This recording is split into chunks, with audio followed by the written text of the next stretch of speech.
The Nothing Headphone 1 are the first ever pair of over-ear headphones from the still fairly new tech company. Yes, I am saying the name correctly. The product is called the Headphone 1 singular. How often am I going to slip up and say Headphones 1, especially considering I always refer to headphones in the plural anyway? Let's find out together over the next few minutes. Nothing has already made earbuds rather than headphones, but these were all mid-range or cheaper. The Headphone 1 are in competition with premium noise cancelling headphones due to their price of $299 or the same in pounds. That's what you pay for a pair of Sony WH-1000XM5 today. So, do these stand up to one of the biggest names in wireless headphones? The Nothing Headphone 1 are headphones of two halves, very much. So let's explore those.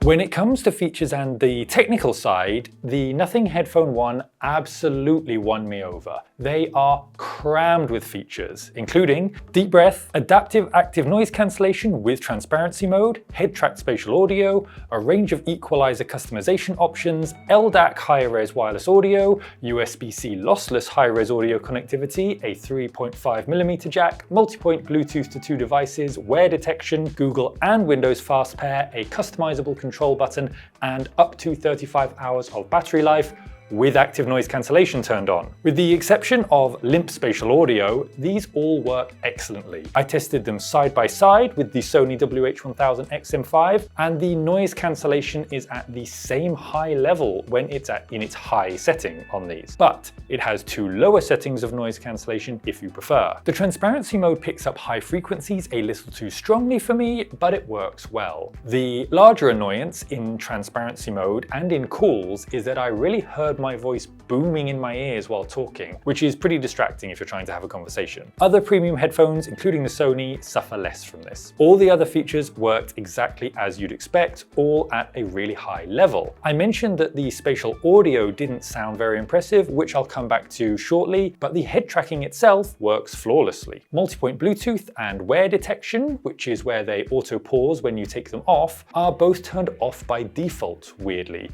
So you need to go into the device settings in the Nothing app to turn these two options on. The Nothing app is excellent and is a big part of why all these features are so satisfying.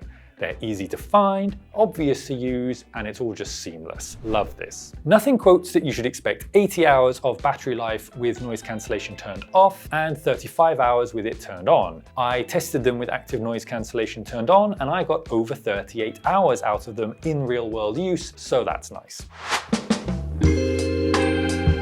After the excellent list of features, sound quality is the other half of the Headphone 1 that we need to talk about, and unfortunately, it's disappointing. The sound was tuned by British hi-fi great Kef and is reasonably refined, well-balanced, and broadly enjoyable. But it also feels compressed and never feels like it expands past the limits of the ear cups, and it really should. It simply lacks the openness and expansive sound I'm used to from testing the competition at this price. In fact, I not only tested them against the Sony WH-1000XM5 at the same price, where I far preferred the extra breadth and detail in the Sony cans, I also compared them to the Sennheiser Accentum Plus headphones, which can be bought for about half the price of the Nothing Headphone 1, and I preferred the sound in these too, although not by as large a margin as with the Sony. To be clear, the sound here is good, but at $299, good isn't good enough. If you decide to get them though, I definitely recommend playing with the bass enhancer feature,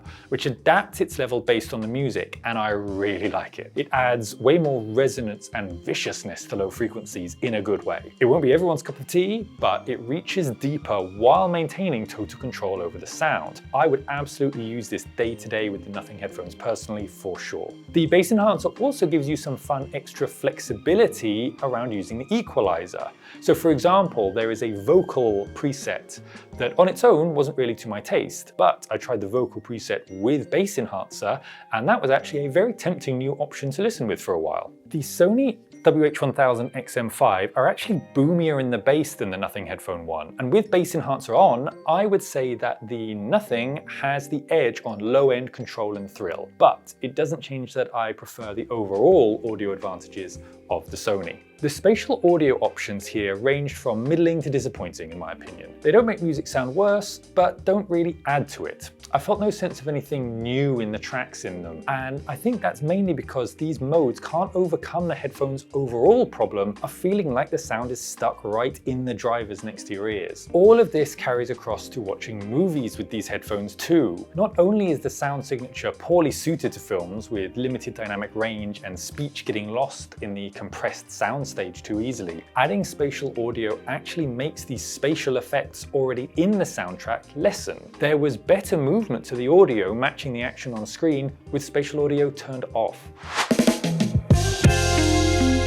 Before we get into the practical side of the Nothing Headphone 1's design, we need to talk about the aesthetic side. This is one of the most divisive pairs of headphones we've had for a while, and fits strongly with Nothing's liking for clear cases and the feeling that the tech inside is showing. But that's mixed with this Apple-esque clean milled aluminium. The gamut of responses to them in our office has run from people thinking, I love the look of them, to people saying, I really like what they're doing, but I don't think I'd wear them, to if they were round, I think I'd like them more, and to people saying these are the ugliest headphones they've ever seen. I'm not going to dwell too much on the aesthetics here because it's so personal. I actually find them very charming, but they're not totally my style. They feel really high quality though. There's basically no give in the construction where there shouldn't be, and the finish on the aluminium and plastic elements is so premium. The ear pads and headband cushion are leather with no vegan option, so take note if you'd rather avoid that. This black leather really picks up skin oil, whether that's from your fingers when holding them or your head while wearing them. It wipes off instantly, but just know that it really does show. In terms of fit and comfort, the wireless headphones they most remind me of are AirPods Max. They're slightly heavier like the AirPods and use a fair amount of clamping force on the side of your head to stay in place, which not everyone loves. I would say they're very comfortable, but I tend to personally prefer lighter headphones like the Sony XM5 or the Bose Quiet Comfort Ultra headphones. There is one physical design element that I really dislike here though, and it's that the adjustable portion of the headband is near the top of the head rather than being down by the ear cups. I really just couldn't get used to this in my time with them, and I much prefer it being lower like it is on most headphones. However, I absolutely love the physical controls on the Headphone 1. On the back of the right-hand ear cup is a roller control that you can use to change volume. You can press once to play pause, and press and hold to change between noise cancellation and transparency mode. It moves really smoothly, the finger grips it just the right amount, and I never accidentally rolled it when I meant to press it or vice versa. It is a wonderful bit of design and might be my favorite piece of physical control design on any headphones ever. Just below that is a rocker control, which you can push forward or back quickly to skip tracks, or hold in either direction to fast forward and rewind. Another button near the top of the outside of the right ear cup is totally customizable. On a Nothing phone model, it can be used to change which music service you're listening to, or to activate AI tools. On other phones, it can activate a voice assistant as one option, but I ended up setting it to change spatial audio modes. On the bottom of the right ear cup, you will find a physical on-off switch, the USB-C port, and the 3.5mm jack. The Nothing Headphone 1 not only justifies its premium price when it comes to its features, it actually manages to feel like something of a bargain. It's only missing Bluetooth LE audio and Auracast to feel truly future-proof, and those aren't widely used yet, so I don't mind that. They feel expensive too. Whatever you think of the look, the quality under your fingers and on your head is clear. Elements as simple as the excellent roller control give you a little shot of satisfaction every time you use them, that these are a well-made piece of tech and that your money was well spent. Unfortunately, the sound is an anchor dragging all of that down. They sound as good as headphones that cost half the price, and sound is the most important thing by a long way. I wouldn't blame anyone for still choosing to buy these because of their quality in so many areas, but I would strongly steer you towards the Sony WH-1000 XM5 instead. If you have any questions about the Nothing Headphone 1 or other headphones, please just let us know in the comments below.